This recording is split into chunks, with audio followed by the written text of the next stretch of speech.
자, 2-1번.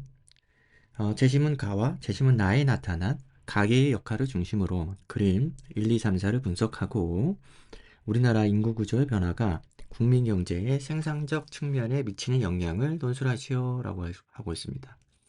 우선 제시문 가, 나에서 이거를 다 요약하는 게 아니라 가계의 역할을 중심으로 읽을 수 있어야 됩니다. 그래서 실제로는 가계, 기업, 정부 세 가지가 나오고 이 세 가지가 서로 긴밀하게 얽혀 있는데 나머지 기업하고 정부의 얘기는 최대한 배제하고 가계의 역할만을 중심으로 정리를 해야 되겠어요. 이 가이드가 이렇게 나와 있습니다. 그리고 1, 2, 3, 4의 그림을 보면은 인구 구조의 변화를 알 수 있나 봐요. 그리고 이걸 가지고 국민 경제의 생산적 측면에 어떤 영향을 미칠지 역시 그 내용은 제시문 가나에서 힌트가 나와 있겠죠. 그 내용을 토대로 그림을 보면서 그냥 읽어주면 되겠습니다. 자, 문제의 난이도는 굉장히 낮아서 어렵지 않게 풀 수 있을 텐데 다만 이제 제시문 가에서 가계에 해당하는 부분만 잘 정리하고 나도 역시 마찬가지입니다. 가계에 해당하는 부분만 잘 정리해서 실제 이제 그림 1, 2, 3, 4가 나오는 부분을 묘사하는 과정에서 이 내용들이 잘 활용되고 있느냐라는 부분 그 외에는 뭐 특별하게 신경 쓸 게 없을 것 같아요. 이제 말은 이렇게 어렵게 했지만은 실제로 이제 문제를 풀어보면은 어렵지 않으니까 천천히 생략할 거 많이 생략하고 넘어가겠습니다. 자, 제심가. 한 나라의 경제 주체인 가계 기업 정부는 생산, 분배, 소비를 통해 서로에게 긴밀하게 영향을 주고받으며 경제 활동을 하는데 이처럼 한 나라를 단위로 하는 경제 활동을 국민 경제라고 한다. 자, 여기서 중요한 거는 이 세 가지가 가계 기업 정부라는 세 가지 주체들이 생산, 분배, 소비로 서로 얽혀 있다라는 겁니다. 이러한 국민 경제를 이해하기 위해서는 하나하나의 가게나 기업을 기본 단위로 보는 것이 아니라 가게 부문, 기업 부문 등으로 크게 묶어서 그 부문 간의 상호작용을 살펴야 한다. 따라서 국민 경제에 대한 설명에서 가게라고 하면 한 나라의 전체 가게 부문을, 기업은 한 나라 전체의 기업 부문을 뜻한다라는 겁니다. 중요한 내용은 뭐 주체가 세 가지 나오고 이 역할들이 서로 세 가지가 주고받는, 네, 긴밀하게 주고받는, 어, 그렇죠. 그렇게 이해를 해주면 되겠어요. 그 다음에 두 번째 문단에서 가게는, 자, 우리가 이제 가게를 중심으로 봐야 되잖아요. 정확하게는 가게의 역할. 지금부터 집중해서 가게의 역할이 뭔지, 무엇을 답안에 써야 될지를 집중해서 찾아봅시다. 가게는 생산의 주체인 기업에 노동, 자본, 토지 등을 제공하고 이 역할이죠. 그 대가로 임금, 이자, 지대 등의 소득을 얻는다. 여기까지. 자, 가게는 이러한 소득을 바탕으로 기업이 생산하는 재화와 서비스를 소비한다. 소비까지. 소비 행위는 개인적 차원에서 편익을 증대시키고 사회적 차원에서는 기업 생산 활동의 원동력이 된다라는 겁니다. 그래서 가게의 역할은 이렇게 뭔가를 제공하고 그다음에 이런 것들을 받고 받는 것까지 역할이라고 볼 수는 없지만은 뭐 쓰면서 같이 써주는 거 문제되지 않겠죠. 그다음에 또 역할이 나오죠. 소비하는 것까지 소비도 역할이 되겠습니다. 그래서 기업이 생산한 것들을 소비해서 그다음에 뭐 역할이랄 것은 생산 활동의 원동력이 된다. 여기까지 연결되는 거죠. 소비와 기업 생산 활동의 원동력 같은 얘기입니다. 이렇게 해서 가게 역할이 두 가지가 나오네요. 그죠? 요거 한 가지, 그 다음에 여기 한 가지 해서 두 가지가 나옵니다. 자, 기업의 내용도 뒤에 나오지만은 뭐 여기서 또다시 우리가 가게 역할을 찾아볼 가능성은 없어요. 한번 읽어보겠습니다. 기업은 가게로부터 제공받은 생산 요소를 이용하여 재화 서비스를 생산한다. 그래서 기업의 역할만 계속 나오고 있을 겁니다. 기업이 생산으로 얻게 된 수입은 가게의 생산 요소를 제공한 대가로 분배되며 가게에 분배된 소득은 다시 재화 서비스를 소비하는 데 사용된다. 기업은 생산 활동을 통해 일자리를 창출하고 국민 소득을 증가시켜 경제 활성에 이바지하는 역할을 한다. 가게와 굉장히 밀접하게 연결이 되어 있지만 여기서 우리가 얻을 만한 것은 가게로부터 제공받은 생산 요소라고 해가지고 이게 생산 요소구나라는 것을 알 수 있는 거. 요거는 우리가 힌트를 얻을 수 있으니까 가져갑시다. 요 정도 내용이 되고요. 나머지 내용은 가게 역할과 관련해서 쓸 수 있는 내용은 없는 것 같아요. 없습니다. 그래서 넘어갑시다.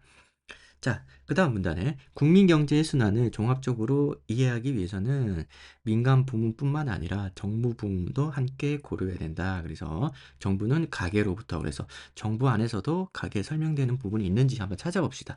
가계로부터 정부 활동에 필요한 노동 등의 생산 요소를 구입하고, 이거는 기업과 가계의 역할과도 똑같죠. 그래서 생산 요소를 구입한다는 부분, 결국 바꿔 말하면 가계가 정부에게도 생산 요소를 제공한다라는 거고, 가게는 이에 대한 재가를 정부로부터 받는다. 정부는 기업으로부터 생산물을 구매하고 기업은 생산물의 판매 대가를 정부로부터 받는다. 가게는 없죠, 여기서는. 또한 정부는 민간 부분에 공공재와 사회 간접자본 등을 제공하고 민간 부문으로부터 조세를 징수한다. 그래서 민간 부분에 가계와 기업이 모두 포함이 되는 거라 조세를 징수한다라는 부분, 정부에게 생산 요소를 제공한다. 그 다음에 조세를 납부한다. 이 정도 내용도 마찬가지로 가계 역할로서 우리가 쓸 수 있겠습니다. 이렇게 하면 정부의 생산 요소 제공하고 그리고 조세를 납부한다. 납부한다. 이렇게 쓰면은 가계 역할에 쓸 내용들이 1, 2, 3, 4에서 4가지 정도 되는 것 같아요. 가계가 기업에게는 어떻게 하고 그 다음에 정부에게는 어떻게 하고, 이 정도 내용이 제시문 가에서 볼 수 있는 가계의 역할이라고 볼 수 있겠습니다. 나에서 한번 봅시다.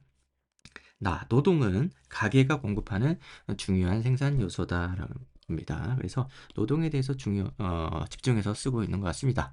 노동은 인간의 정신적, 육체적 능력을 이용하여 재화와 서비스를 생산하고 생산에 기여한 대가로 소득을 얻는 수단이다. 이미 가에서 다 나온 내용이에요. 동시에 노동은 사회에서 자신의 경제적 역할을 확인하는 기회이기도 하다라고 하고 있습니다. 물론 이제 이게 이 문제에서 이렇게 가계의 역할을 중심으로 읽어야 되기 때문에 이 부분이 중요하게 다뤄지진 않지만, 사실상 이 글은 이 생산 요소, 이 노동이라는 게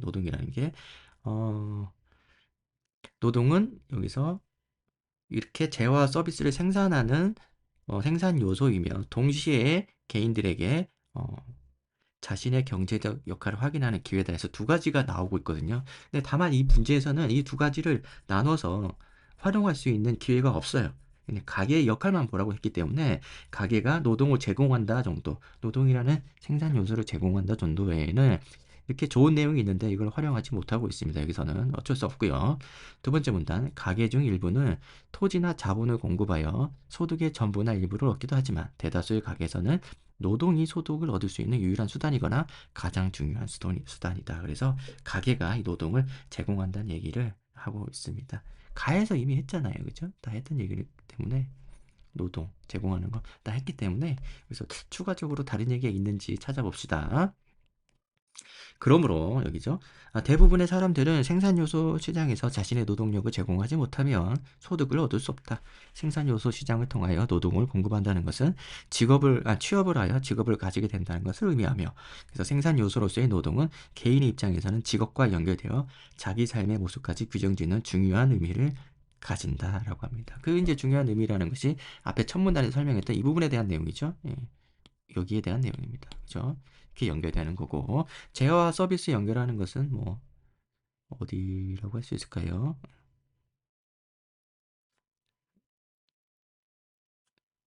이렇게 이 정도 내용 아닌데 취업이라고 했으니까 여기는 없네요.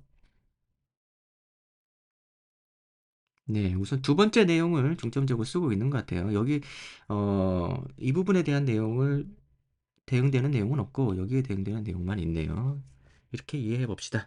자, 그 다음에 세 번째 문단, 노동은 가계 차원에서 뿐만 아니라 사회 경제적 차원에서도 매우 중요한 의미를 가진다.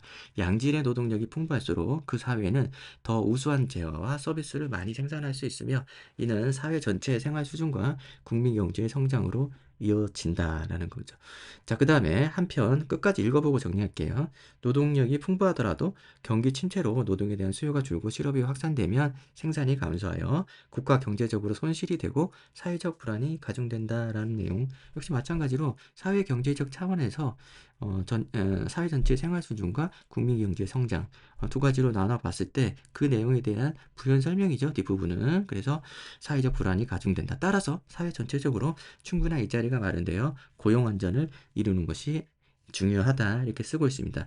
여기서 이제 가계의 역할이라고 할 수 있는 말은 그냥 가계가 노동을 제공한다 정도 외에는 없는 것 같아요. 다만 그렇게만 쓰면 제시문 나의 내용이 너무 싱겁잖아요. 그죠? 쓸 말이 한 문장밖에 없는데 그래서 이 노동을 조금 더 설명을 해줍시다. 조금 더 설명해 줘서 재화와 서비스를 제공하고 그 다음에 경제적 역할을 확인하는 기회이기도 하다라고 할 수 있고 그 다음에 이런 어떤 가계는 노동은 가계 차원뿐만 아니라 여기에도 있잖아요. 여기에도 위에서는 가계 차원에서 하는 얘기고 밑에서는 국민 경제 성장과 사회 전체 생활 수준 이렇게 그래서 결국에는 이 내용 그리고 이 내용 해가지고 네 가지 정도 쓸 수 있을 것 같아요. 가계의 역할이 노동을 제공한다는 내용만 쓰면 되는데 제시문 내에서 그렇게만 쓰면 안 되니까 좀 더 부연을 해서 이 네 가지를 추가해주면은 충분하게 답안의 분량을 채울 수 있겠다라는 생각을 할 수 있습니다. 다만 이제 제시문에서 논제에서 얘기하고 있는 가계의 역할을 중심으로 쓰라는 말에서 조금 벗어나긴 했죠. 하지만 쓸 말이 없습니다. 가와 나가 내용적으로 거의 겹쳐 있고 대부분의 내용이 가의 내용을 가가 나의 내용을 완전히 포함하고 있기 때문에 나를 독립적으로 봐야 할 그런 근거가 없어요. 여기서는. 그래서 나를 그래도 우리가 균형적으로 써줘야 되니까 이 부분 부연해가지고 쓸 수밖에 없겠다. 그치수를 균형적으로 채우는 수밖에 없다. 이렇게 써서 그 부분이 좀 아쉽습니다. 어쩔 수 없습니다. 문제의 한계예요. 자, 그렇게 하고 이제 어떻게 쓰라는 거예요? 인구 구조의 변화와 국민 경제의 생산적 측면에서의 영향. 이 두 개를 찾아줘야 되는데, 그거는 이제 그림에서 찾아주자는 거죠. 자, 그림 한번 봅시다. 그림을 해석해 보면은 그냥 바로 드러나죠. 먼저 제목을 봐요. 제목을 보면 인구 성장률이에요. 인구 성장률이 어떻게 되고 있습니까? 그래서 계속 줄어들고 있을 뿐만 아니라 여기서부터는 이렇게 마이너스가 되고 있죠. 마이너스가 되고 있습니다. 그래서 2030년 걸 기준으로 인구가 감소한다라는 것을 우리가 결론을 내릴 수 있어야 되겠어요. 인구가 줄어드는 것만 얘기해서는 안 되고 인구 감소까지 정확하게 얘기를 해줄 수 있습니다. 특히 2030년 이렇게 좀 더 표현해줘도 되고요. 자, 그 다음에 그림 위에서 보면은 인구 연령 구조라고 했지 않습니까? 연령 구조가 보면 우리가 이제 흔히 보는 표죠. 여기에 인구가 많이 집중되어 있었는데 여기 젊은 층이죠. 많이 집중되어 있었는데 나중에는 여기에 인구가 많이 집중되죠. 노년층이죠. 이렇게. 그래서 노령화가 뭐 이렇게 진행되고 있다. 그죠? 2000년도와 2020년도를 비교해 보면은 인구가 고령화가 많이 진행되어 있는 상황이다라는 것을 알 수 있습니다. 자, 그 다음에 인구 구조가 여기서 이미 밝혀졌어요. 그죠? 인구는 감소하고 있고 점차 고령화되고 있다. 이 정도면은 인구 구조의 변화에 대해서 얘기해 볼 수 있는 거죠. 그래서 이 그림 1, 2를 가지고 인구 구조 변화를 설명하고 그 다음에 두 번째 아, 그림 3에서 생산 가능 인구 그리고 노령 인구 추이를 보면 생산 가능 인구는 우리가 이제 검은색 표인데 막대 그래프인데 생산 가능 인구가 지속적으로 줄어들고 있고 고령 인구가 다시 이제 계속 상승하고 여기서는 뭐 인구가 줄어드나 봐요. 고령 인구조차도 줄어들고 있는 이런 상황이 발생하고 있습니다. 그래서 우리 이미 앞에서 그림 1, 2를 통해서 얘기를 다 했잖아요. 그죠? 인구 줄어들고 그 다음에 인구 구조가 고령화되고 있다 얘기 다 하고 있었는데 생산 가능 인구 이거 외에는 뭐 다른 얘기는 추가될 건 없는 것 같아요. 노령 인구는 뭐 당연히 증가하고 있고 생산 가능 인구도 줄어들고 고령화되니까 당연히 생산 가능 인구가 줄어들고 있다. 이 한 문장을 쓰면 되겠죠. 이 내용을 쓰면 되겠어요. 생산 가능 인구가 줄어들고 있다. 이 표를 통해서 확인하면 되겠고. 이제 4번은 좀 까다롭죠? 자, 우리나라의 잠재 성장률과 추이 이렇게 하고 있습니다. 결국에 여기에서 주제는 잠재 성장률 아닙니까? 그래서 잠재 성장률을 보시면은 이렇게 내려가고 있어요. 내려가고 있고, 우리가 좀 더 구체적으로 본다고 해서 이 각각의 부문들을 살펴보면은 총 요소 생산성은 1.3, 1.1, 뭐 0.8 이렇게 해가지고 이렇게 감소되고 있는 거 맞아요. 맞고. 그 다음에 자본 투입량 보면은 1.7, 1.4, 1.4에서 경향성을 정확하게 뚜렷하게 우리가 말하기는 힘들죠. 1.4, 1.4 똑같기 때문에. 그래서 줄긴 줄었지만은 뭐 계속 줄어가는 건 아니고. 그렇죠. 그 다음에 이제, 특히 문제가 되는 것이 이제 노동 투입량이죠. 여기서 이제 0.6이고 0이에요. 그리고 마이너스가 되지 않습니까? 그래서 잠재 성장률이 이렇게 줄어드는데 가장 큰 영향력을 준 요소가 어떤 부분입니까? 이 부분이죠. 노동 투입량이죠. 게다가 이제 이게 우리가 문제를 바라보는 기준이었잖아요. 그래서 잠재 성장률을 볼 때 총요소 생산성이나 자본 투입량은 우리가 지금 집중하고 있는 그런 어떤 키워드가 아니에요. 그래서 특히나 이제 표에서 볼 때도 심각해 보이긴 하지만은 이 노동 투입량이라는 부분을 더 강조해서 묘사를 해줘야 되겠어요. 줄어들다 못해 감소하고 있어서 그게 잠재 성장률에 어떤 영향을 미치고 있느냐 이렇게 부정적인 효과를 주고 있다. 예. 잠재 성장률 감소의 주된 요인이다. 이렇게 쓰면 되겠습니다. 자, 이렇게 해석했는데 이 부분들이 논제 요구사항이 맞는지 다시 한번 볼까요? 자, 가나에서 나타나는 가계 역할. 가계 역할을 잘 봤죠? 기업의 생산 요소, 정부에도 생산 요소. 그죠? 제공하고, 그 다음에 기업으로부터는 소득을 받아서 그 소득을 통해서 기업의 생산물들을 소비해주고, 그 다음에 정부에는 생산요소 제공하고, 그 다음에 세금을 납부해주고, 이렇게 해서, 가는 정리가 되고, 나에서는 특히나 이제 노동을 제공하면서 노동 제공을 통해서 우리가 가게가 이 노동이라는 것이 어떤 의미를 지니는지 조금 더 써달라는 거죠. 재화 서비스 생산하고 자신의 경제적 역할도 확인하고 그 다음에 사회 전체의 생활 수준과 국민 경제 성장도 이루어주고 이런 내용들을 조금 부연해서 써달라는 겁니다. 자, 그렇게 해주고 나면은 그림 1, 2, 3, 4의 노동 문제죠. 인구 구조에 관한 노동 투입이 줄어들고 있는 문제를 좀 자연스럽게 쓸 수 있긴 해요. 그런데 문제가 좋은 건 아니긴 합니다만은 애초에 가나에서 가계 역할을 중심으로 쓰라고 했는데 노동 문제를 깊이 들어가는 건 좋지 않긴 합니다만 어쩔 수 없이 쓸 수밖에 없잖아요. 그러니까 쓰고 나니까 그림 1, 2, 3, 4를 설명하는데 노동의 문제로 이걸 바라보기가 쉽더라라는 겁니다. 그래서 인구 구조의 변화가 국민 경제의 생산적 측면에 미치는 영향, 인구 구조가 고령화되고 인구가 줄어드니까 이 노동의 투입이 점점 생산 요소가 줄어들어서 국민 경제에 악영향을 미치더라라는 부분입니다. 그래서 논제를 가계 역할이라는 것만 쓰지 말고 가계가 제공하는 노동을 중심으로 이렇게 쓰면 좀 더 좋지 않았을까라는 생각이 들어요. 그러면 우리가 노동에 대해서 재시문 나를 정리하는데 부담을 느끼지는 않았겠죠. 단순히 가계 역할만 쓰고 있어가지고 노동을 쓰기가 주저했는데 써야지만 됐던 내용이에요. 그림 1, 2, 3, 4를 설명하려면 노동, 인구구조 연결 지어야 되니까요. 그렇습니다. 그러면 이제 답안 한번 보면서 체크해 볼게요. 자, 대학 제시 답안인데요. 제시문 가에 의하면 가계는 소득을 바탕으로 소비 활동을 하는 가장 기본적인 경제 주체이자 기업의 토지, 노동, 자본과 같은 생산 요소를 공급하는 역할을 한다. 그래서 생산 요소 공급을 한다. 가게가 이 정도 내용만 있으면 나머지 내용들은 어떻게 써도 상관이 없어요. 그다음 가게는 기업과 정부의 생산 요소를 공급하고 그 대가로 소득을 얻으며 그 소득으로 재화 서비스를 소비한다. 그래서 이 소비까지 나와주면 됐습니다. 그리고 제시문 나에서는 정부에 대한 얘기가 없어요. 정부의 납세에 대한 얘기가 없어요.